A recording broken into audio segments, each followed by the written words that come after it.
Hi, good evening. Welcome. This is a meeting of the Somerville Historic Preservation Commission. It is 6:49 p.m. on Tuesday, January 16th. I'm calling this meeting to order. Pursuant to Chapter 2 of the Acts of 2023, this meeting of the Somerville Historic Preservation Commission will be conducted by remote participation. A recording of these proceedings can be accessed at any time using the registration link at the top of this agenda. And tonight we have, I think, three things, two cases and one CPA advisory review on our agenda. Before launching into those, we'll do our customary introductions. Starting in the order of my screen here, which is Ms. Price. Hi, my name is Denise Price, and I live in a beautiful brick building in a local historic district. And Mr. Bauer. Hi, I'm Dick Bauer. I'm an attorney and I was trained as a city planner, and I live in Spring Hill. And Vice Chair Kelly. Hi, I'm Robin Kelly. I'm the Realtor member of the commission and a historic homeowner in Union Square. And Mr. Falvey. Hi, I'm Ryan Falvey. I'm a resident of Ward 2. I'm Eric Parks, architect, resident of Ward 3, historic homeowner. And we have two members of staff here tonight. Ms. White. Got you muted. Sorry, I wasn't sure where I was on your screen. Sarah White, I'm a senior planner with the Planning, Preservation, and Zoning Division. And Ms. Chekowicz. Hi, I'm Wendy Checkwich, a preservation planner with the Planning, Preservation, and Zoning Division. Okay, thank you all. So the first order of business on our meeting is actually not a public hearing, it's a CPA advisory review. And this is for 93 Highland Avenue. This is a request, what I would say is an off-cycle funding request to the CPA for some work at Town Hall. I guess I'll let folks in the city take it from here. Hi, everybody. I'm Melissa Woods. I'm the Director of Capital Projects and actually a PPZ alumni. And like Chair Parks relayed, we are here tonight for an advisory review for a CPC funding request. As I assume all of you are aware, there was a storm in the early fall, which seems like yesterday, that because of deterioration in the clock tower, the strong winds associated with that storm dislodged one of the 4 clock faces of the clock tower. And we went to do an emergency procurement to button up the clock tower and found that the majority of the costs associated with that were for mobilization. So essentially of the 2 people that responded to that call, 2 firms, there's a crane that needs to be mobilized to get to that height because there's no flat roofs in close proximity. Like we were hoping they were going to scaffold from the flat roof on top of the 3rd floor.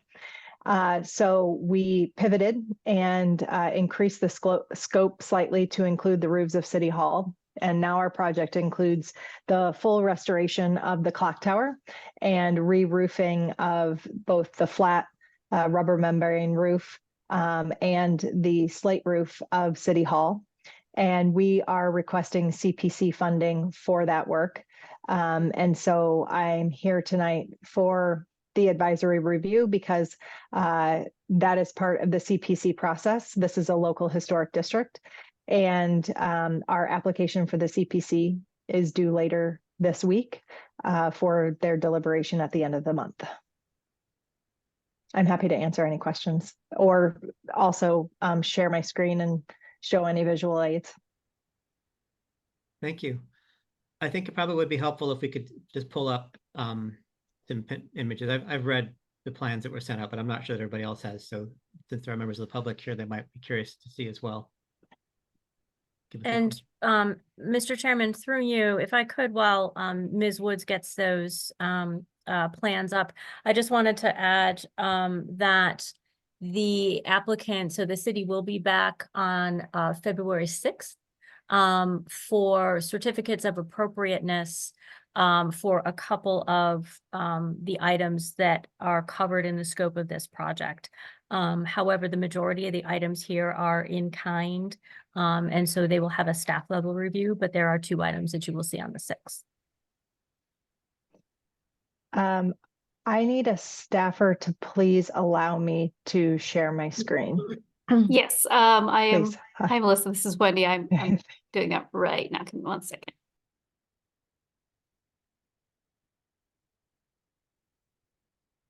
Perfect.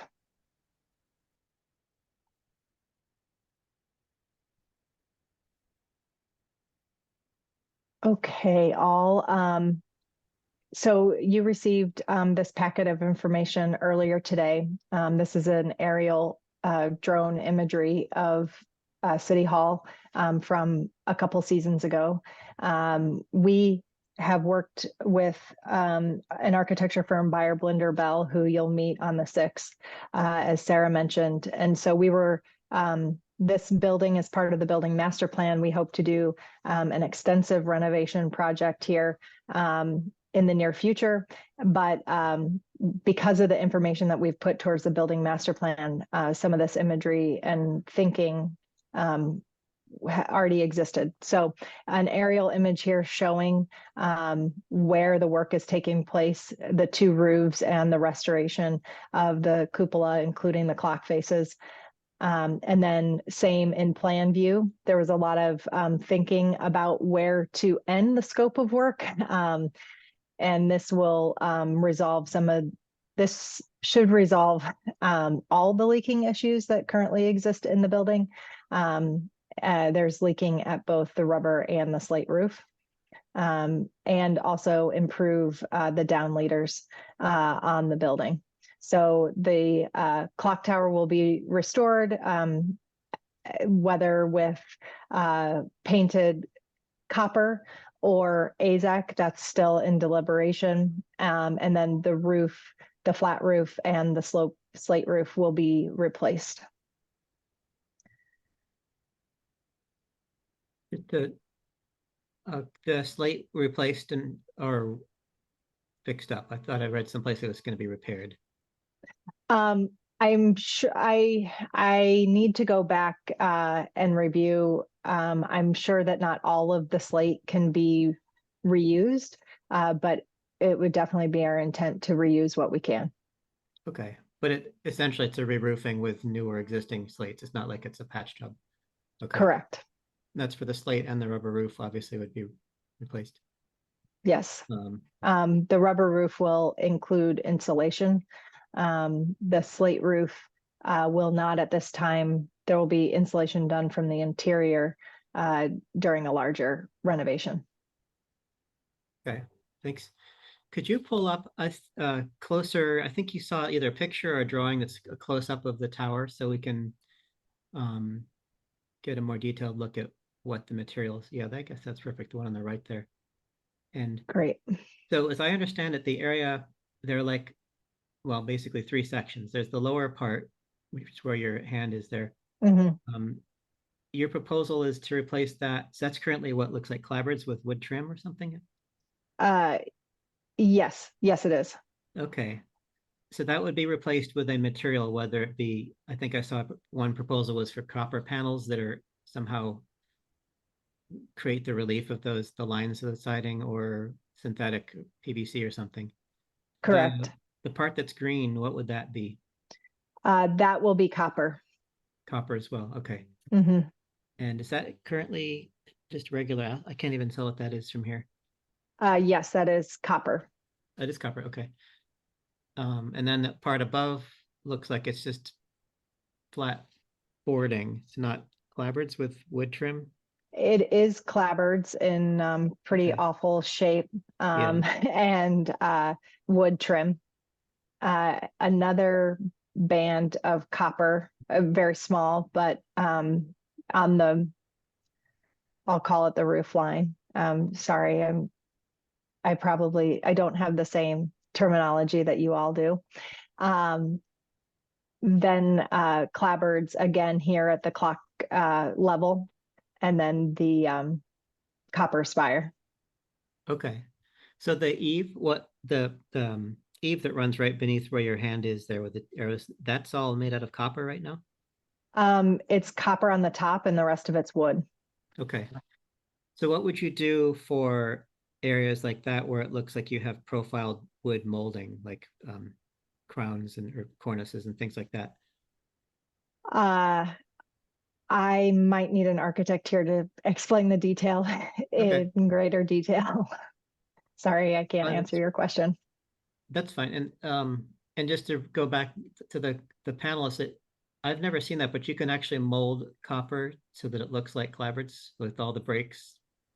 Yeah, there's a couple examples that this firm has already implemented that solution at Harvard that we can share with you. We're still deliberating what we bring to the HPC in a couple of weeks.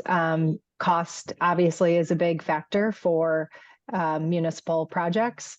So we're debating in between PVC or this seamed copper strategy, but what I have seen of the work at these projects at Harvard looks quite nice and has held up for over 10 years now.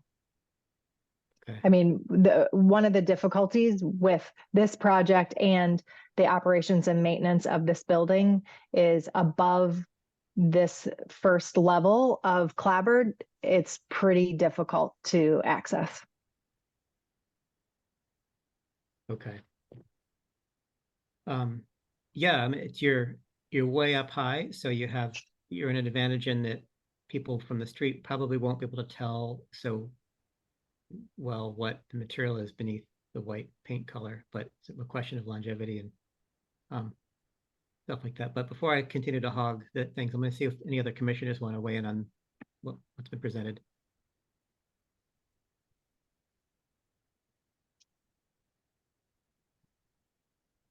Hi, I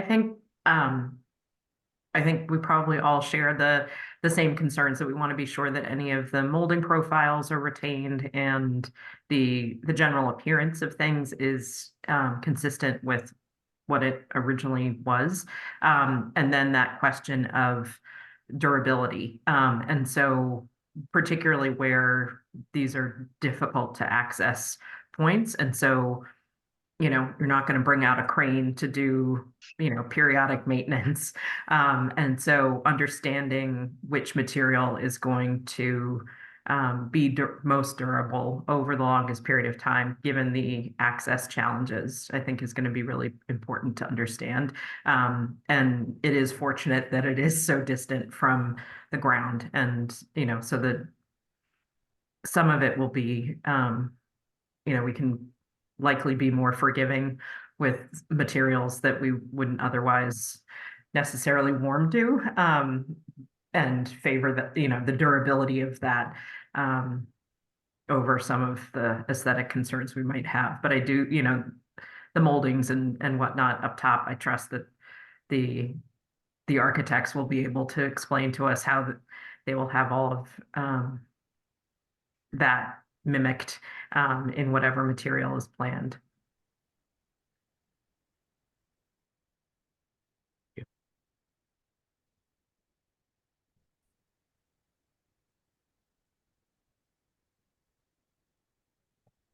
I agree with everything that's been said. I think we just would want to be sure that what we put on there, or that you put on there, is something that, again, is very durable and won't rattle away with another 71 mile per hour gust like we had in December. So if the copper will get that done and not peel away, like possibly a synthetic material, that I think that's my biggest concern. And I think then it's up to the city to decide if they have the financial wherewithal to pay the difference between the copper and what would basically be a PVC. Unless the architects could come up with different options.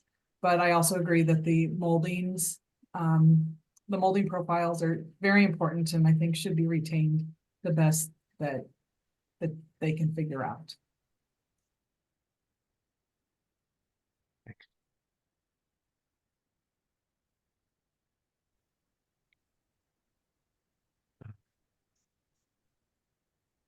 the other, oh, just by the way, the windows, I think I saw that the intention with the windows was a clad window with simulated. Correct. diagram.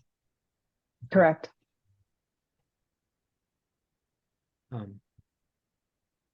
I think we're all sort of, well, I guess we haven't heard from Mr. Bauer or Mr. Falvey. Actually, do either of you have any thoughts on this? I don't think I I- have anything to add. I agree. I don't have anything to add either. Okay. I think we're sort of all of the same mind. I think the fact that this is so high up, I don't think that materiality would be noticed, and the fact that it took 30 years of neglect to get it to this state means that routine maintenance is not going to happen here, and that a material that holds up well is probably good investment here. And to me, the key thing is just retaining all the profile, like everything, the clapboard, the edges, the corner boards, and I would hate for it to look like one of these sort of like a contractor things where they make it look historic-ish with flat trim and, you know, kind of simulate some of the basic proportions, but that's about it. So if it's sort of a good reproduction of what's there, I'm open to other material suggestions. And I would also welcome if there are any other places you want us to look at, that just to see what another application of this painted copper, I'd be welcome to check that out too. I will dig back in my notebook and share that with you all. Okay.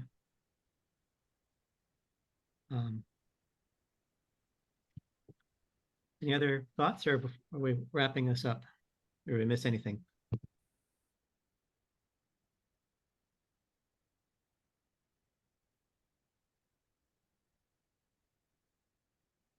Not, then I think we could proceed with next cases. Do you have any other questions for us? Well, thank you very much. And I'll see you all in a few weeks. Sure. And if I could, Mr. Chairman, thank you, Director Woods. I will write up an email and send it to our CPA manager with the thoughts from the commission tonight that I think you summed up very well. So she will have that by first thing tomorrow morning.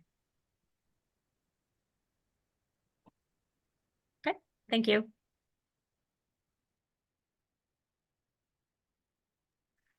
Okay. In that case, let me just click some screens here. We will proceed with our public hearing. We have two cases. Before going on with that, we just wanted to make sort of a public service announcement here about let members of the public know that as a commission, we have a set of rules and policies and procedures, sort of like guidelines we follow as a commission that kind of dictate our conduct, and we are required to follow those rules of policy and procedure. And members of the public are expected to follow those rules and procedures as well. So if there's any question, if anyone wants to see those rules of policy and procedure, they're kept at the city clerk's office where they're filed. And with that out of the way, I will go into our public hearings. We have two determinations of significance under the demolition review process. The first is HP 23-000064. Address is 326 Lowell Street. Applicant is Alpha Excavations, Inc. The owner is 326-328 Lowell Street, LLC. The applicant seeks to demolish a building that is at least 75 years of age. Is the applicant here tonight? Mr. Chairman, through you, Kleber Fejo, Darkwin Fortuna, and Jared Robichaud, I will be promoting you to panelist. While that happens, you will be kicked out temporarily, but you will be right back in. So this is Steve Carey in the planning division. I was the case planner for this. Just one thing I wanted to note that I meant to include on the memo to the board, but I neglected to include. You may have noticed from the elevation photos that's on the memo that there was some demolition that begun on this property. The ISD did issue a work order, a stop work order. So there is some siding that's been removed. There's a front porch on the front that was removed. As I mentioned, the stop work order was issued. And just reminding the board that the HBC's role here is to assess the building as though the entire thing does stand. And there are elevation photos that do show the front and back as it previously was. I just wanted to make note of that. Thank you. Thank you.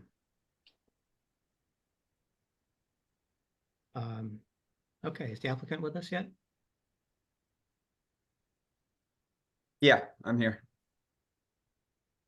So, I don't know if you're familiar with this process, but just give us a quick rundown of what your, the nature of the demolition. Is it the whole thing, part of it? Like what's the background? Yeah, sure. So first I'll introduce myself. My name is Jared Robichaud. This is my first project I've invested in Somerville.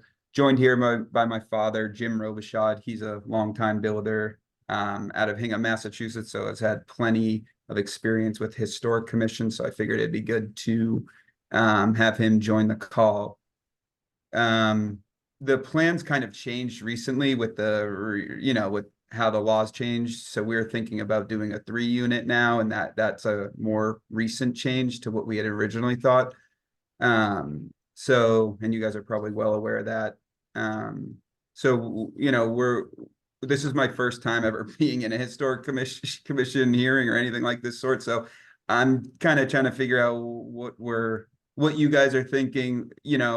I bought a property that I thought was built in 1910, it according to the city, and and then now I'm finding out that based on a report sent to me on Friday night that it looks like this property was built back in 1851. So I'm trying to kind of figure it out with you guys here and understand I guess what we think of this property, right?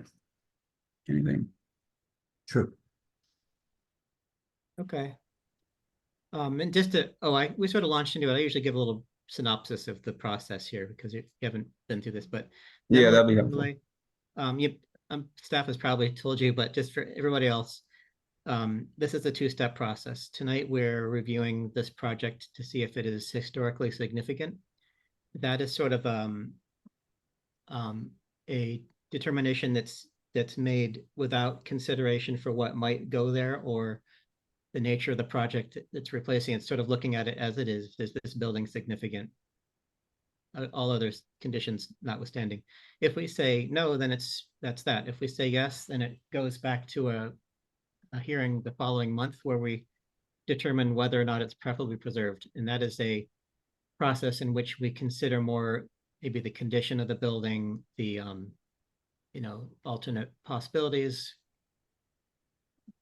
not possibilities, but what's going to replace it. We're weighing that sort of thing. If we vote no, then again, you're free to go. If we vote yes, then there's a delay that could go as long as, I think, 12 months is our current delay. Very often we sort of come to a decision well before that with an applicant if it begins a process where you might meet with staff, and I understand you're looking at changing the nature of your project, sort of a late thing. So often we come up with what's called a memorandum of agreement or memorandum of understanding where you say we've agreed we're going to do this. Maybe there's certain alternates to demolition that we keep part of it, or we memorialize things. There are all sorts of options. I don't want to get too far ahead of things, but that's sort of the sequence that goes on. Once in a while, somebody will just say they don't want to deal with it, and the whole delay goes, the project sits there for the whole period. Mr. Chairman, could I just ask if staff would clarify the length of the demo review period now? Because I thought it was longer than. Oh, did I misstate it? Mr. Chairman, through you, the demolition review the demolition delay is 18 months. Yeah, I had a mental freeze there. Thank you, Mr. Bauer. Don't even know my own demo ordinance. Anyway, that is the process. Hope I haven't missed any other details. And it sounds like, is anybody else who has anything else to say from the applicant, or should we switch to public comment? So my name is Darwin Fortuna. For the record, I am the registered architect working on the project. And if you would allow me, I could just share a couple of images of the project to kind of give you a little bit of I guess, background and information if possible. Sure. I'm sure they have the background there. Out there. All right. So a couple of things, we did existing conditions of the building and, so this is, let me just show you real quick. So this is the basement. It looked like at some point someone tried to convert it into condos and we have some record drawings of that, but I don't think it ever was converted into condos. And giving you kind of history, it's a 2-family. It appears outside, as though it's a townhouse style, 1 unit on the left, 1 unit on the right, but it looks like it probably had some work done and it never really worked that way. It was actually just 1 unit on the first floor and then another unit stacked on the second floor. So this would be, this is the first floor, it's 1 unit, and then the second floor is another unit. When we were first studying this in a zoning perspective, we thought it was actually kind of like a townhouse style, but it was determined to be a detached home. And then after we studied it more forward and the ordinance was approved for triple deckers like this one, which were rare, like the conditions that this one had, and now recently it opened up to other possibilities. So we decided that probably, I know that what we're gonna do has nothing to do with what we're trying to do right now, but we decided that the highest and best use of the lot would be to actually, meet that need of the housing stock that we have, the crisis that we have. So that's it. It looked like the building had some work done because it appeared to be a townhouse, but it never was done as a townhouse. And some of the siding work that was done was prior to us understanding much of the history of the building. And that's basically what we have right now when it comes to the existing. And I don't know if you've seen some pictures of what it looks like or anything like that, but we went through the entire space, and that's kind of the conditions of the inside right now, and that's how the existing outside was at the rear. So we got a stop work order because I think the exterior was done with it had asbestos and we had disturbed it, so we got that mitigated and taken care of. But the historic significance that we're kind of debating now, we didn't even know about any of it. So that's why we're here. Okay, Yeah, let's, thanks. And just to reiterate that, at this point, we really aren't, this is pretty much just looking at the building itself. We don't really consider yet what might go there or in some ways the condition of it. That would be for the next hearing if we went that far. great. If you have anything else to say, our next process here is to take public comment. If any members of the public would like to speak, raise your hand and staff will unmute you. As Mr. Chairman said, any members of the public, please raise your hand and you'll be allowed a 2-minute public comment period. For the applicants, just as a small reminder, I know you said you were new, so this might actually not be a reminder and just a new bit of information.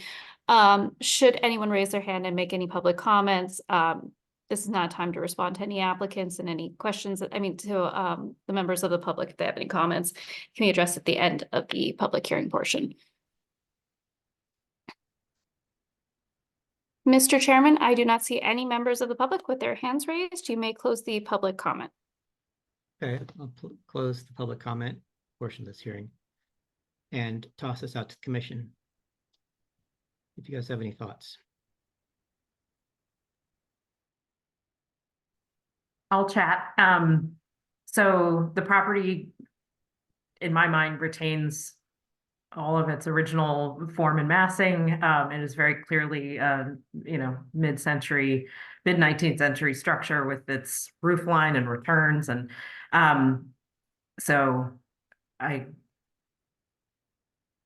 it's a fairly clear and straightforward approach for me that I think that, it is historically significant. I think it's tough when someone comes into a community and then is unaware of the whys and wherefores of things like the Historic Commission, where any property that's 75 years or more, can't be demolished. and being surprised by that. So I feel for you in terms of the interruption with your project, but those are the rules. But yeah, I mean, the structure is so quintessentially mid-19th century.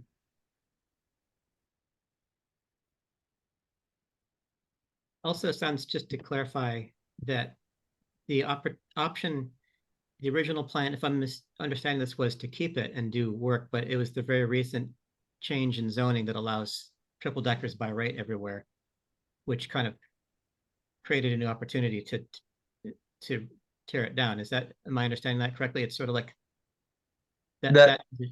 Yeah, sorry, that's exactly correct. I mean, originally it wasn't on our radar to fully demolish it up until, just weeks ago. And then we had decided, before we had known that this place was built in 1850 or whatever, that we were gonna, try to put a triple decker there instead. I get that, and do I comment on, I don't know how these things work. I definitely don't want to be rude or overstep. I already came into your town and. Well, no, I mean, since you're talking, I like to be a little bit casual about that. If you have something to say, go ahead and finish it, and then we'll continue. Yeah, well, I understand the significance part of it, and you guys know better than I do. I thought it was, so if you don't mind clarifying, how come one place it says, 1910, or when you go down to the city of Somerville and do a little research before, purchasing it says 1910, and then you find out that it's not 1910. How does that whole thing work? I guess I'm just a bit surprised to understand how long ago this was built. So yeah. So I would share that, so as a realtor, and I work with a lot of buyers, the public record for year built is often wrong. And so we look to a lot of other clues, including building methods and style, to help guide us. But unfortunately, city records are often off. And so in this case, even if it were 1910, it would still be subject to this same process because it's more than 75 years old. So it's its significance does have to do with its sort of mid-19th century essence, but this process is happening regardless. But the ways that you can, go about some of the due diligence, as a buyer, would be obviously the public record search that you did, speaking with historic, or going to the library to see if there's anything like records on the property, but also taking a look at board maps, which you can access most of the maps for Somerville from the late 19th century, early 20th century online through the store that is called Ward Maps. And they've got an online database of all the maps and images that they have. I use that to research things, and you can see where properties first appear. So some of the items that appeared in the report prepared by staff are the kinds of things that you might find at wardmaps.com. So that's another resource, but it's also going to be just getting more familiar with the building types in a particular community. So, was this area developed in the mid-19th century, late 19th century? What are the building methods? What are the materials looking like? Are there hand-hewn nails and tree trunks as supports and that kind of thing? That begins to tell us it's an older structure. Yeah. So unfortunately, public record is often totally wrong. Got it. Yeah, no, I've kind of learned that the hard way here. But when you're talking, you're citing, it resembles everything from mid-19th century. When I was reading through that report over the weekend, it had said more, it was, resembling things built way back in, the 1800s. But as I was reading through that report, you start to see, well, none of the material is original. The place basically, I don't know the exact, I guess it was someone tried to burn it down 3 times in a month or something. I don't know what that significance had, but it looked to me like, just from reading the report, like there was, there's been fires in it. They had to replace a bunch of stuff. There's been renovations on the front, so it doesn't maintain the same look. It went from this like a side by side. Yeah, my dad's saying the windows are replaced, so those aren't original, but they went from like a side by side to a stacked unit. So after reading that report and getting into it, the architect and what the architecture and what it resembles, and I'm not a I'm not a buff of the area or anything, but it doesn't seem like it could, hold that 1800 or, whatever, significance. I don't know. Am I wrong there? So the things that I'm seeing, and my fellow commissioners may have different thoughts on this, but the things that I am seeing are the original form and massing of the property, the original roof line pitch, the returns of the roof line that speak to a Greek revival style that was popular in the mid-19th century. So things like the building envelope or the windows or a porch that may have been added and can easily be removed, you can peel those things back pretty easily and the house could be restored to close to what it looked like. Had it been dramatically altered with a different roof line, different fenestration, placement of doors and windows, things like that, that might be very, very different. But the house reads as, something from the mid-19th century, which is a bit older than many of the properties in the surrounding areas. So it's some of our older, as the report also shared, that it was one of the first houses sort of along that stretch of Lowell Street.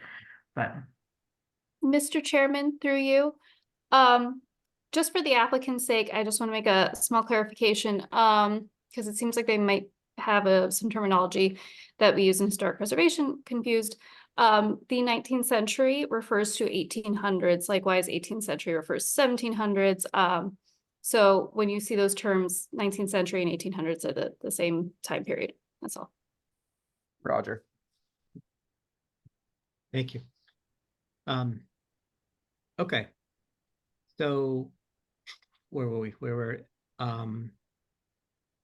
prodding the commission tool. So thank you, Vice Chair Kelly, for your thoughts. Anybody else want to weigh in on this?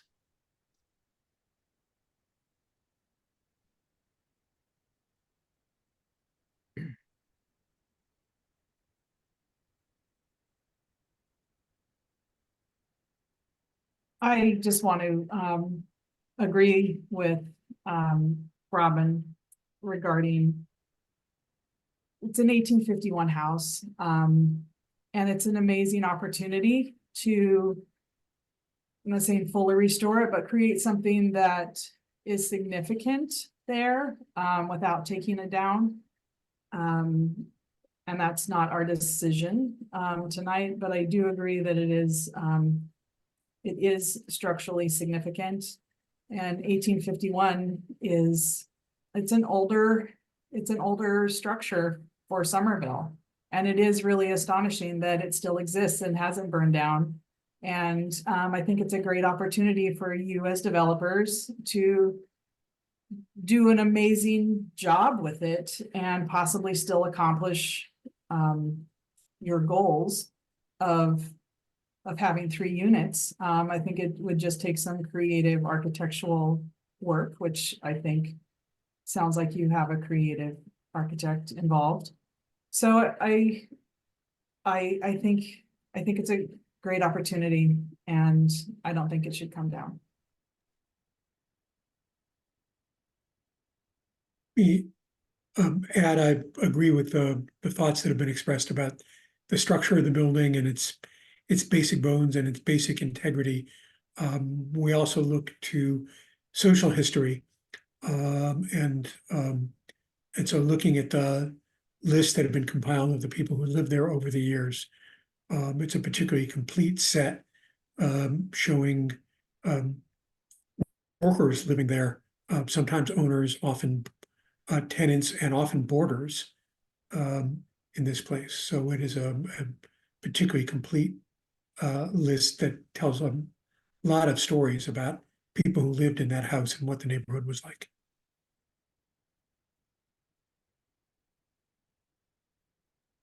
Which power? I wanted to add two other things if I could.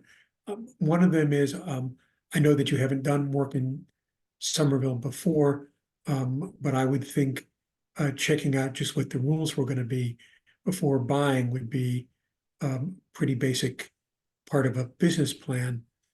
And then I was particularly troubled that work had already gotten started without having the appropriate permits, which would not have been allowed until you'd been through this process. So I was shocked to see how much work had done, all the siding that had already been taken off before you even got to us.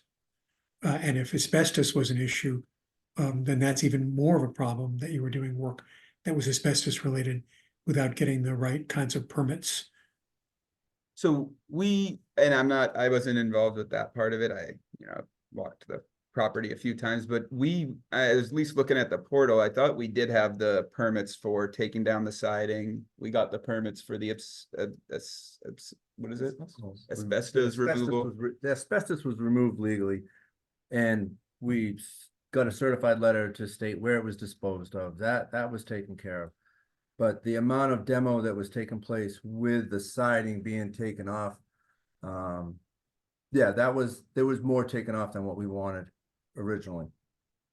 I also was gonna say, I went to the portal and there was probably a conflict with the portal within the Zero Somerville, but it said permit approved for demolition. So, and I took a screenshot of that. Then later on, it was changed. I'm not sure what happened, but I do have a record of that being issued. I didn't have the permit physically because they applied for the permit themselves, but I monitor those things as I go into the portal, and we were confused as to why that was. But it said that. Now, unless you have a permit in hand, physically you shouldn't be trusting these things. But we did get misled by that. Yeah.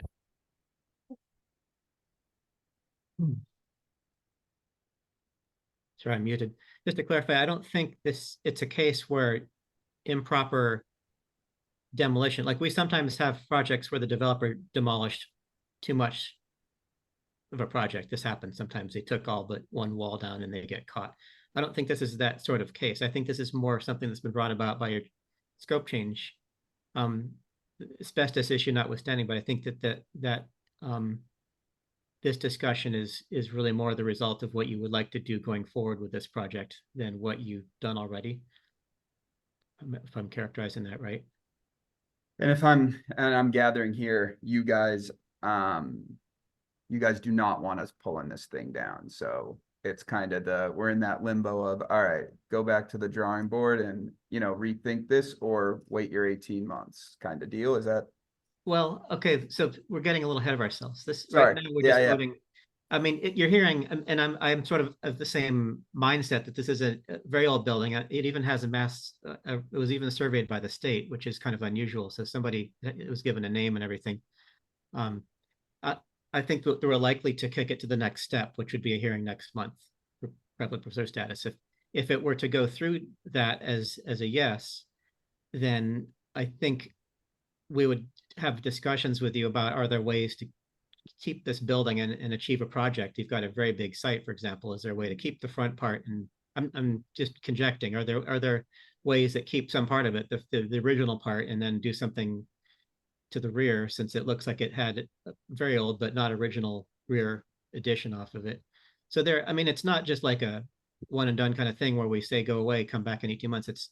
I think it's very often a collaborative process, and there are projects all over the city, not all over, where interesting things happen, where a building got moved, for example, and then a whole new project got built. Or there's one interesting one down in Prospect where an old factory, an old industrial building, where they took the middle out of it and put a kind of a cool contemporary addition within the confines of an old building. So it's sort of like if it goes that way, it's the beginning of a process that could yield some other results that might give you an interesting project that retains this cool 170-year-old structure and gives you something that gets you 3 units that as a builder. So, and that could be determined in much less than 18 months. So that some agreement could be achieved in a shorter period of time working with staff. But the first step for us will be to vote on its, whether it's historically significant or not. And just so you know, guys, real quick, we did go through a iterative process where we actually had done multiple options. And then again, once the bylaw came in, we were like, oh, wait a minute, there's an opportunity here. But we were marrying all and new from the very beginning. We've always been trying to, it hit more than 50% of the demolition because we were trying to stay below that number, but it was very difficult to achieve the goals of the project. But there's options, and we're more than happy. I'm personally more than happy to try to evolve it to that higher level with your help. Okay, well, I appreciate that. And I think at this point, probably the logical thing is to go for a vote, just so we don't, so everybody can go on with their day. But I mean, do you have any other questions? Where this is your first time with us, but you get a sense of the process here? Yeah, no, I mean, I think I got a sense for it and direction we're headed here. It is, I mean, you happen to have, for better or for worse, a kind of a cool, relatively rare building for Somerville. Another thing is that the gable faces this, usually these things have the gable facing the street, you're facing the side of the building. So that's kind of not so common. And there could be some interesting curb appeal to work with the bones of this building. And so that's my sales pitch. Appreciate it. Yeah. If there are no other comments, I move that we vote to find the property historically significant. I second that. Motion for significance by Vice Chair Kelly, seconded by Mr. Bauer. All in favor? Aye. Aye. Opposed? We'll do a roll call, starting with Ms. Price. Yes. Mr. Bauer, Yes. Mr. Falvey, Yes. Vice Chair Kelly, Yes. and I'll vote yes. And then we need to adopt findings, which I think we could cite the age of the building, the relative rarity of 1850s Italianate side gable kind of orientation building, level of intactness of the mat retains all of its original massing. Am I missing anything? I would add the extensive list of occupants from varying blue collar occupations.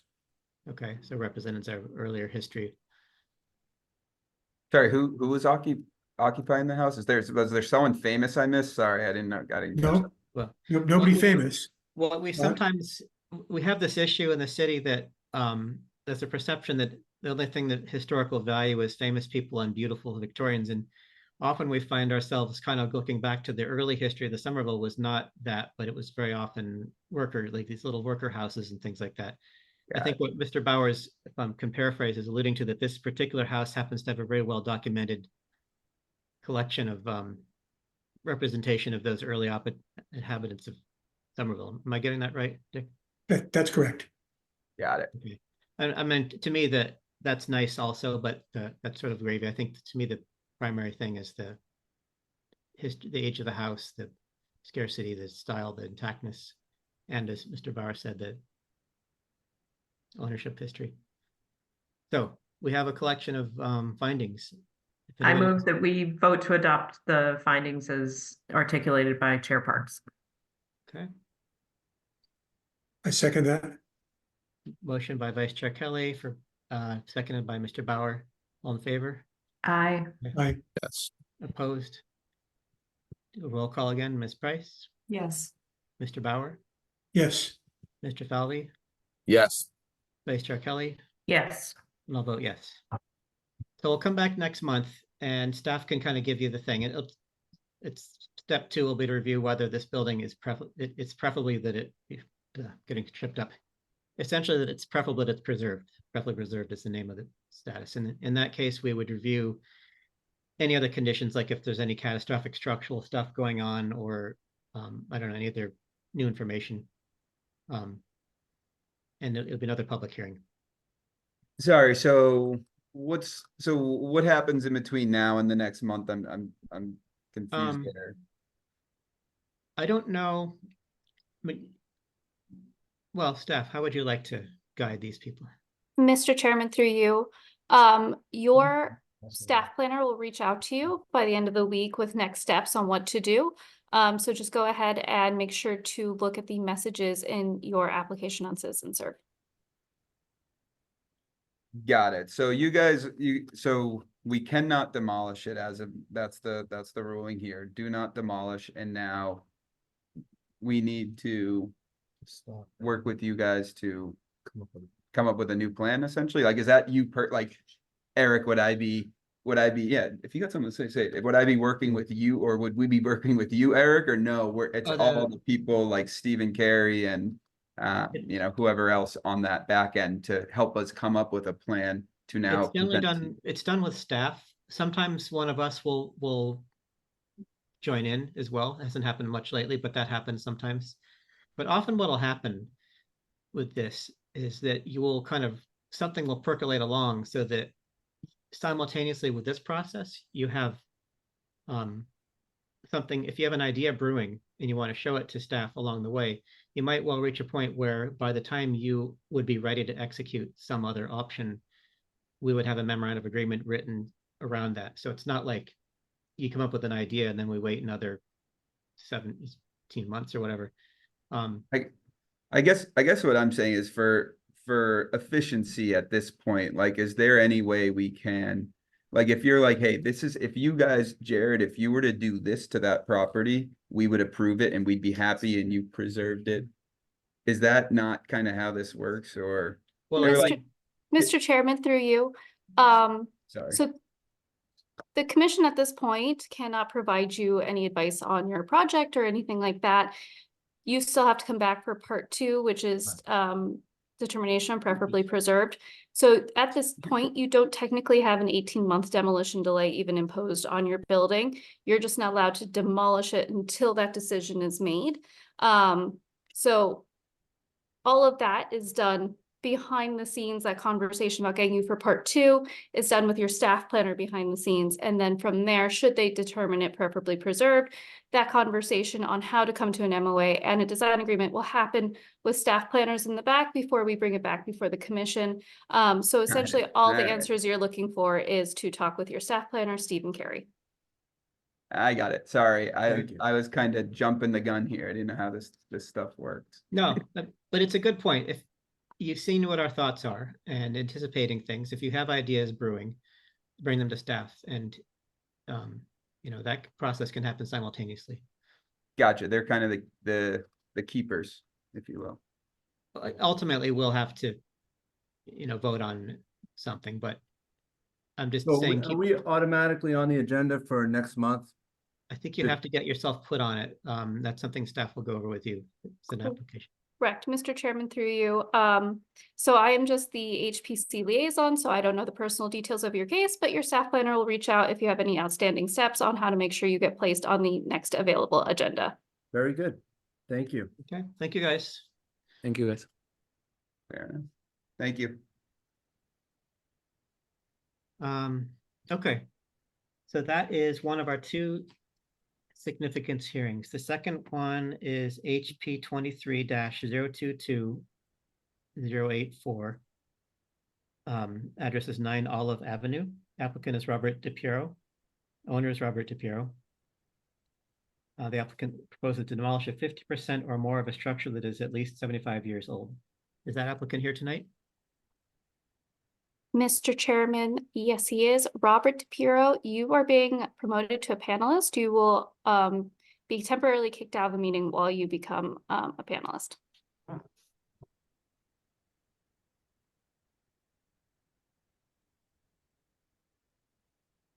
It is kind of ironic that I happen to also be the project architect for this project. Oh, no. I wasn't really invited to it, but if Rob needs me, I'm already here, so might as well. Can you all hear me? Okay. Yes. My name is Rob DiPiero. Thanks for having me tonight. If you want to stay, Darwin, that's completely up to you. More than happy to have you. So I won't charge you for this one. So I'm more than happy to. I have, you know, the drawings, and we're not, you know, our goal here is to not to demolish the building, but we would like to strip the exterior of the building, all of its trim and siding. It also does have asbestos siding on it and all new interiors with a small addition to the rear of the building. The footprint is about 450 square feet. And we're gonna retain it as a single family with the same parking spaces and with new landscape. More than happy to answer any questions. We do have, so the board knows, we did demolish just the interiors. We pulled a demo permit just for that, but obviously we haven't done anything with the exterior until the board obviously reviews the application. Okay, thank you. So just to clarify, you're not, I mean, I assume that to get here, someone determined that you were gonna you're demolishing more than half the structure as defined. Well, But, so, yeah, so just to answer that question, you know, on the application, there is a few different options you can choose, and I did read through them. I don't think it's more, you know, it's probably around the 50% mark, I would say, like, total between interior and removing the siding and stuff, but, you know, we're not, you know, exterior walls are staying, you know, the footprint of the existing building is staying, you know, I'm not sure if you looked at our renderings, but we plan to keep and improve upon the gables and the front porch. We're trying to retain as much of the feel of the house, the existing house as possible, while also bringing it, you know, as modern and desirable for, you know, for its new occupants at some point. I'm a little confused. I guess what we're looking at tonight is strictly just a significance hearing. So Yep, technically, that. as from the previous case, we're not really looking at what you're doing. It's just that I'm hearing Mhm.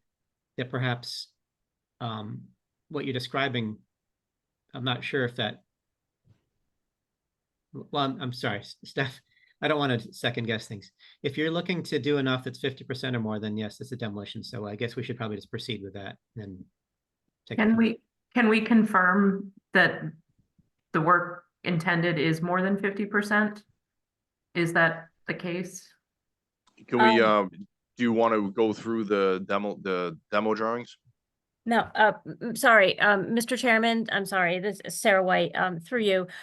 Yeah, for reviews from ISD have determined that this is 50% or more. One of the things that we have happen before this even gets to you is that we have ISD take a look at this, and ISD goes through, they Okay. follow up, you know, with Yeah, thanks. questions, et cetera, and, you know, quite frankly, and I'm not saying that this is the case necessarily with this particular property, but, you know, there are certainly plenty of times where we have applicants say that, oh, no, I'm keeping this floor and this floor and this floor, but they're changing the entire roof structure from, say, like a gable to a mansard, and the only way that they can successfully accomplish that is if they obviously take down the second floor walls and all the supporting structure and then build it back up again. So we always have ISD go through it first before it gets to you. If it is less than 50%, and like we can absolutely be sure that it's less than 50%, like 35%, it will not go to you. But we're at 49.9, it's going to you.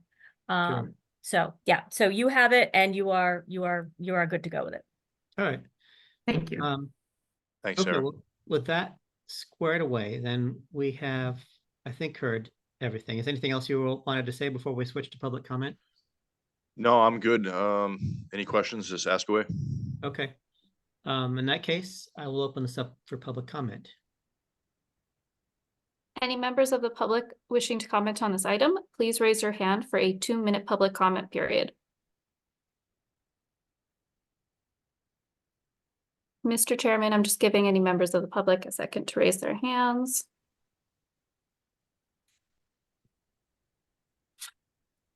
All right, Mr. Chairman, no members of the public have raised their hands. You may close the public comment. Okay, I'm closing the public comment portion of the hearing. And we'll kick this off to the commission. What are your thoughts on this?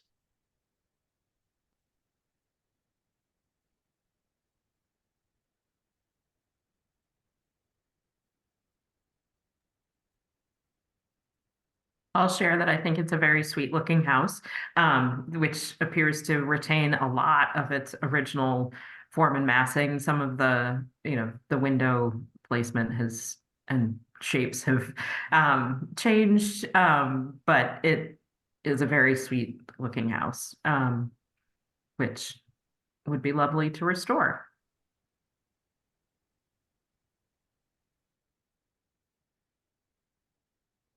I would agree with that. On top of it, it's tucked on that little street, and cute was the word that I came up with. I think Robin, you said lovely.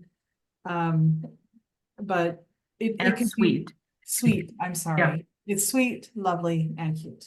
But I think there's, again, a lot of opportunity to bring it back, and I think that, somebody would be lucky to buy this cute little sweet house once it's redone.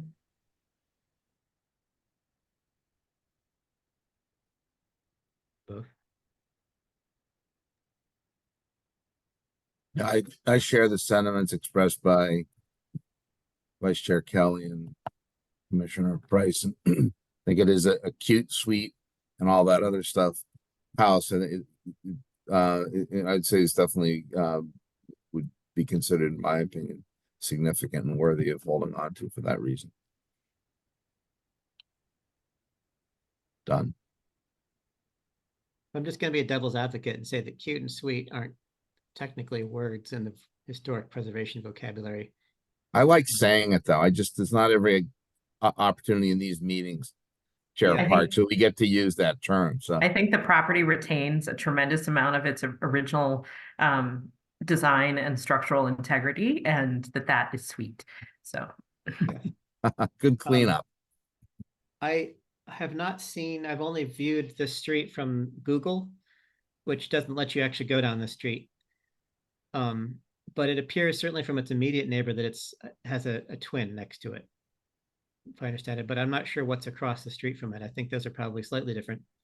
They all are a gable facing the street, front gable, which is sort of a common, but often what we look for in things like this is a pattern on the street, or when it's part of a grouping, or as a clutch, as Mr. Bingham used to use that word a lot, to kind of establish its place in a context. So I think that is, to me, what is most distinct. And I totally get what you mean by cute and sweet, because it has a little charming, the way it presents itself to the street. I'm feeling, it sounds like that's ultimately something that maybe it's in the applicant's interest in keeping, from what I'm hearing, but that's not really what we're looking at tonight. Yeah, it's well intact. It seems to have a lot of its original stuff going on. Who have we not? Oh, Mr. Bauer, have you weighed in yet? I haven't, and I don't know that I have anything to add. I think I agree with everything that everybody has said. I'm personally sort of on the fence about whether I think it's cute or whether I think it's sweet. But maybe I don't have to decide. Yeah.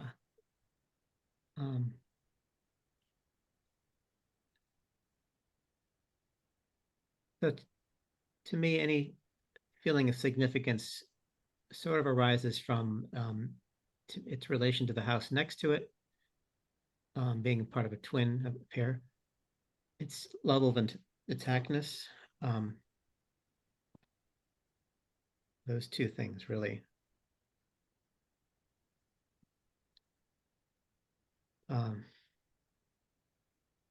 Your thoughts?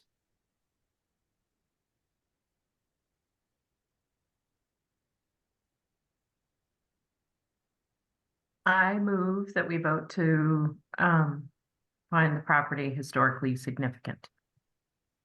Second I second motion. Okay, a motion by Vice Chair Kelly. I think Mr. Falvey was who got the second in there, the first second. All in favor of Vice Chair Kelly's motion? I Opposed? And we'll take a roll call. Ms. Price, Yes. Mr. Bauer, Yes, Mr. Falvey, Yes. Vice Chair Kelly, yes. and I'll vote yes.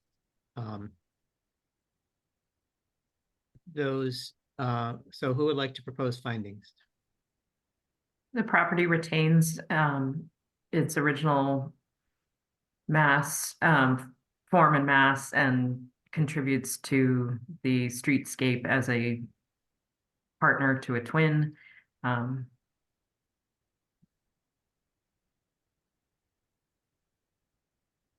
Okay. Is there a motion that we adopt those findings? So moved. I'll second that. Okay, moved by Mr. Bauer, seconded by Vice Chair Kelly. All in favor? Aye. Aye. Aye. Opposed? Do a roll call. Ms. Price, Yes. Mr. Bauer, Yes. Mr. Felby, Yes. Vice Chair Kelly, Yes. and I'll vote yes. So it's kind of like the same thing as the last case where we'll come next month for preferably preserved. This is not a guarantee that this is going to be a demo, that's a whole second thing to see if we want it preferably preserved. It sounds as though you intend to keep a good portion of it, maybe less than 50%. And so that is probably an optimistic framework to proceed if it does go to delay, that perhaps there'll be a fairly quick agreement about what's happening there. But I don't want to get ahead of us because it may not get even voted that way next month. Can I ask a couple of things real quick, if that's okay? Sure. This is the first time I come to a historic commission hearing in Somerville. And I get a lot of investors that come to me and they're trying to do all kinds of interesting things to not hit the 50%. And I find myself doing this kind of like, we've been going back and forth with because I'm in the middle, right? They pay me, but I still have to, I'm a licensed architect. I'm here to protect the health, safety, and welfare of the public, not my clients' pockets. Like, that's really not what I was sworn to do. So, but at the end of the day, I'm in the middle. And this one, I'm looking at it, and I'm looking at the fact that like some of the other investors I work with try to be really creative, like really creative. And I hate it because at the end, I end up with buildings that like, I try to hit that compromise of not ever going to historic and not wasting any time because they want to sell it very quickly, but they're not the best architecture I could possibly make, right? Like they're like, like we're leaving some windows, but they don't quite make sense, but we got to leave it because if we demo it and close it, that's added to the 50%. So I guess my question is, I mean, it's not even a question. I guess it's a dilemma I have, right? Like I'm looking at this, and if they come to me, Rob, if you come to me tomorrow and you say, Darwin, can we make this less than 50% demo? I can make that happen. And it's horrible. They keep these walls hanging and this roof hanging and the skeleton hanging, and they fill the whole thing, and you never see this project. The massing still is the same. But is that really like the best we can do? So it's like, let's try to avoid these delays, but it's really not. It's a disservice to what we're supposed to do, right? I can tell you we could come up with a way of not demolishing 50% and preserving the design generally, at least 85, 90% of the design that we currently have. Like, is that a path forward actually, by the way? Is that even an option? Could we go back to the drawing board? We often see buildings that are, people annoyingly hit that 50% threshold, but it's more like 49.999% kind of thing. I would just sort of say that the demolition delay process is not, people kind of make it out. I mean, I get it, time is money and all that kind of stuff, but it is really a collaborative process. And I mean, you've heard, I don't know how to say it, but if you have a cool idea that preserves the spirit of what's going on there, and then this is hypothetically, I'm not speaking for this project, but if you have something that kind of addresses what the concerns with and keeps the heart of a building and takes out 60% of it or something like that, it's worth considering that sort of thing rather than coming up with Franken building that keeps you right underneath that threshold. Because I like to think that we're serving everybody's needs here. And obviously it annoys people when there's a delay because people want to march right on. But so I guess I would say don't view that threshold as maybe like the end of the world if you have a cool idea that you think makes it a better project in the end. for our needs. Does that make any sense? Yeah, I do think that what we propose is great, so that's Okay. good. I mean, I'm an So- architect too, so I understand what you're saying there. And I do see sometimes buildings where they keep the building, but they do such a hack job on it that sometimes wonder why we bothered, because it's so botched. So, on the other hand, what are you gonna do? You know, that or nothing, or lose the building. So it's sort of like a. it's sort- And with all that being said as well, I mean, we did design this in a way that, you know, I know this isn't what we're here to talk about today, but we had all this in mind prior. I mean, we've been through historic with Somerville before, so we do understand this process. Okay, So with that being in mind, is, you know, obviously the soonest opportunity that we can get back in front of you is a full month or just the next meeting. Mr. Chairman, through you, the next available meeting will be determined by your staff planner. He will reach out to you within the next week with, next steps and let you know if there's any outstanding items for you to be placed on the next meeting. I believe legally the earliest, meeting you could be placed on would be the second meeting in February, which would be the 20th, I believe, of February. And that's if you, if he has if your staff planner has any outstanding items for you, if you get them to them on time, and anything, but they'll reach out to you this week. Okay. Last question, and I'm gonna say bye. So like, because I'm thinking about the next meeting, right? So we're gonna meet with our staff member assigned to this. We're gonna review what does that generally look like? I'm just trying to understand, because like I said, and Rob said it really correctly. We were like the cute and charming look of the home, the general massing of the home is what we preserved. Windows and things like that, we shifted some of that, but generally, like, I'm looking at the existing and proposed right next to each other right now, and I'm like, we really like that. That was like really had a curve appeal. It was beautiful, and you know, it belonged. So we're generally adding to the back. So that said, like, what's gonna be the next step like? Like, how does the fact that we've been mitigating to, you know, or working in harmony with the existing as much as we could possibly do within the time we had, how can that play into the next meeting? Mr. Chairman, through you. So the next meeting with your staff planner, they're just gonna reach out to you with next steps on how to get to the next meeting. The next meeting, you have the opportunity to show your proposed design to the board. And the board will have the chance to weigh the loss of the current building with the proposed plan. From there, if they would declare it, preferably preserved, staff would meet with you, just to decide what the commission might want to see on a memorandum of agreement and what those items might be. But all of these things happen on the back end, with staff, which your staff planner can start discussing with you. Just make sure you're checking your messages in your citizen serve application. Beautiful. Thank you. thank you. Let me just add to that if I could, and Ms. Chekowitz, correct me if I'm wrong. So it may be that almost everything can get done with staff between now and the next meeting. So when you come back, you know, there will not be a lot more to do at that point. There will need to be ultimate commission sign off on it, but it may be that by the time you come back, you'll actually be ready for that. And rather than spending time on the hearing about whether it's preferably preserved, we'll actually be able to have a conversation about wrapping things up. So talk to staff in the meantime. Sounds good. Thank you. Thank you, guys.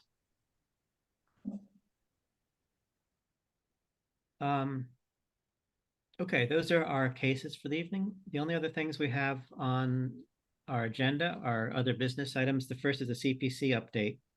And I'm the duly whatever CPC guy. As you heard in our first case, or first agenda item, we had a little bit of a monkey wrench in our funding. So we had, prior to the issue with the Highland Avenue the town hall situation, we had cases, or applications that fit pretty well with the money we had available for all the categories: open space, historic preservation, and affordable housing. Affordable housing, as you know, just takes a blanket 50%, so it's not like we review particular applications for that. We're gonna have to dig into our reserves just a little bit, and that everything would be taken care of.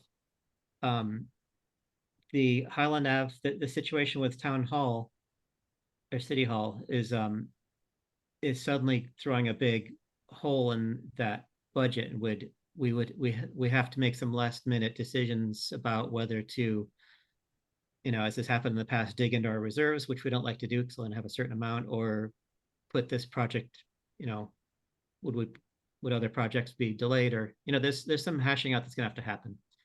And this is an off-cycle request, which means that it came in after we've received and discussed all of our other applications. This kind of thing can happen just for kind of extenuating circumstances like this. So that's kind of where it is. We're in the process of kind of looking over all that stuff. Any questions, Mr. Bauer? You were in my spot for years. You know the situation. No, I think that was a good explanation. Okay. And I don't remember the preservation.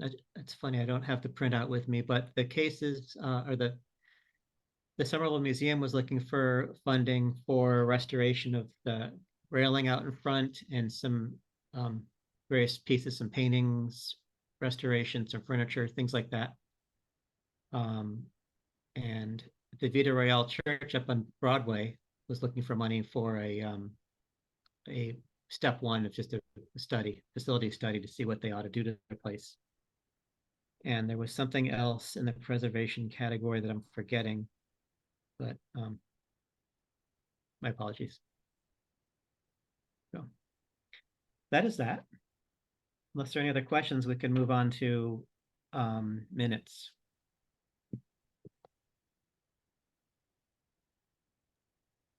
We have 3 sets with us tonight. People need a minute to pop those open and check them out again, or are you all well read? I did not spy any need for corrections. I don't know. Did anyone else note anything? I did in the November 21st, and I should just mention, I think I was not at any of these 3 meetings, so I'm not actually planning to vote on them, but in the minutes for November 21st, the top of the second page, the first paragraph says, following a motion by Vice Chair Kelly, seconded by Member Chagnon, the commission voted unanimously 0 to 6 to find the property historically significant. But That's I right. understand that to be a vote Oh. unanimously to find it not historically significant. That's I right. understand correctly. Yes. Yes, that was correct. I missed that. Okay. So the vote proposed was, is this property historically significant?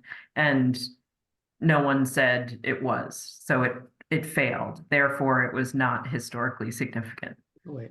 So it Okay. is reported, so it's reported correctly in the minutes.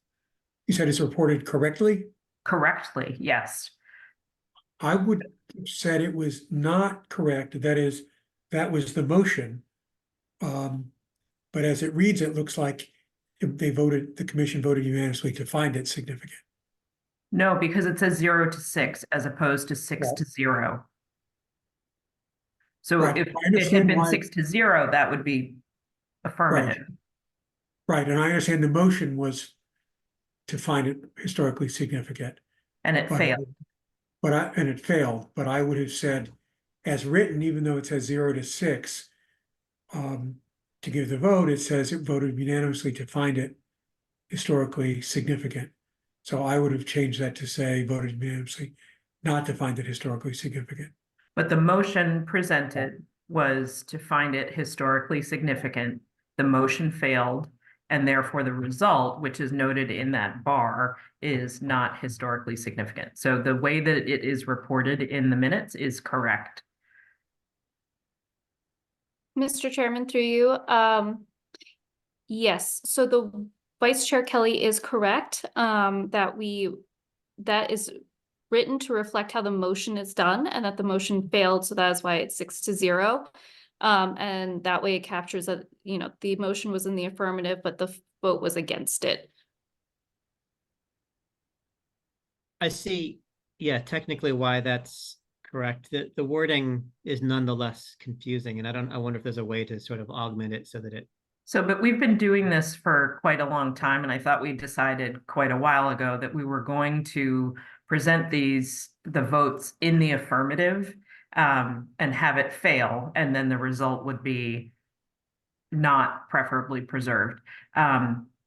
That we weren't going to make assumptions about how anyone would vote by making the motion, not preferably preserved, yes. And so that any motion for preferably preserved or historically significant, that it was always going to be in the affirmative, and that if it failed, that's what would confirm that Right. it is not. I understood that, and I would say the motion was made correctly. We'd make a suggestion, and then, you know, as I said, I'm not actually going to vote on this, so I will leave it to the other commissioners. What if it said following a motion by Vice Chair Kelly to find the property historically significant, seconded by Member Shagnon, the commission voted unanimously, 6-0. Because I do find it 0 to confusing. 6. No one found it historically significant. Everyone said nay or no. And so it failed, and therefore the result was not historically significant or not preferably preserved or whatever it was. no, you're right, Robin, that's how we've been approaching this. I'm just wondering for minutes purposes. Because if somebody's reading this and doesn't know, for example, which number belongs where, they But wouldn't that's know why it has the synopsis, like the outcome in that special bar below, the result. Yeah, right? Result historically significant, or result, you know, not preferably Seems preserved. like it tells you right there. I would agree with Robin. This Yeah. is something that had been discussed months ago, I remember. yeah, no, this has come up over the years a few times. I was just wondering if there's a way to, Because it was always confusing when we were going back and forth, whether, you know, like maybe we're, you know, setting the motion up as an affirmative, or we're setting it up as like, it's not historically significant. And so rather than making some judgment, I Right. thought we were being consistent in always having it in the affirmative, and if people don't agree with that, then it fails. And which I think is clearer, but we need to be, however we do it, we need to be consistent. yeah, no. This is the way, yeah, if I were writing the minutes, I probably would have tweaked it, but I think to cover both angles at the same time, but you're right, it does say below it, not historically significant. So if someone's reading through it. And also changing the system now would mean kind of going back and second guessing everything else we've been doing Right. for the minutes, so I would leave. And I it on. agree that the motion was correct in form, the way you made it. Okay, I had looked at the minutes, all saw them. I did not notice any other items to point out. So do we have to have a motion for each one of them to pass them, or can we do a sweeping one? I think each one. I suppose. Is there any, yeah, all right. Let's have a motion then for starting off with 11/21. I move that we vote to adopt or accept the minutes from the November 21st meeting. I second the motion. Okay, all in favor? I, Aye. And we'll do a roll call. Ms. Price, Yes. Mr. Bauer, I abstain. I was not present. Mr. Falvey, Yes, Vice Chair Kelly, yes. and I'll vote yes. Okay, next, 12:05 minutes. I move that we vote to adopt or approve the December 5th meeting minutes. Anybody want a Denise, second? you wanna, Well, you wanna second it or? I was absent for the next two Oh. meetings, so how would you like me to? I'll second it then. I'm just, And I Okay. don't think I should vote, correct? You can. I can vote, Yeah. okay? Yeah, this got kind of resolved by our it's city attorneys or whatever it was, that when we vote, we're voting to accept them. Content doesn't matter, so you're not attesting to the fact that they're correct word for word. It's just you agree to put them in a file cabinet, basically. All right, thank you. So I've lost touch. We had a motion, all in favor, Aye. yes, opposed? We'll do the roll call again. Ms. Price, Yes, Mr. Bauer, Abstain. Mr. Falvey, yes, Vice Chair Kelly, Yes. and I'll vote yes. And I move that we vote to adopt the minutes of the December 19th meeting. second that. Okay. All in favor? Aye. Yes, yes, opposed? And do a roll call again. Ms. Price, Yes, Mr. Bauer, Abstain. Mr. Falvey, yes. Vice Chair Kelly, Yes. and I'll vote yes. So I think that is everything on our agenda. Anything else I've missed? Okay. Anything else people want to bring up? That we're allowed to bring up, that is? I make a motion that we conclude the meeting. I'll second Second. that. Okay, all in favor? aye. Yes, Aye. Yes, opposed? And Denise, Yes, Dick, Yes. Ryan, yes. Robin, Yes. I'll vote yes. And And- thank you, Wendy. Thank you. It was a Yeah. lovely Stephen, everybody meeting. else, I see these other Thank- names floating thank around. Thank you. you, Stephen. Stephen, Madison, Kristen, thank you very Thanks, much. yes, Yeah. Stephen, Madison, Kristen, Wendy, thanks all. Thank And you, our next everyone. Meeting is February 5th, is that right? February 6th. 6th, okay. Great. See you all then.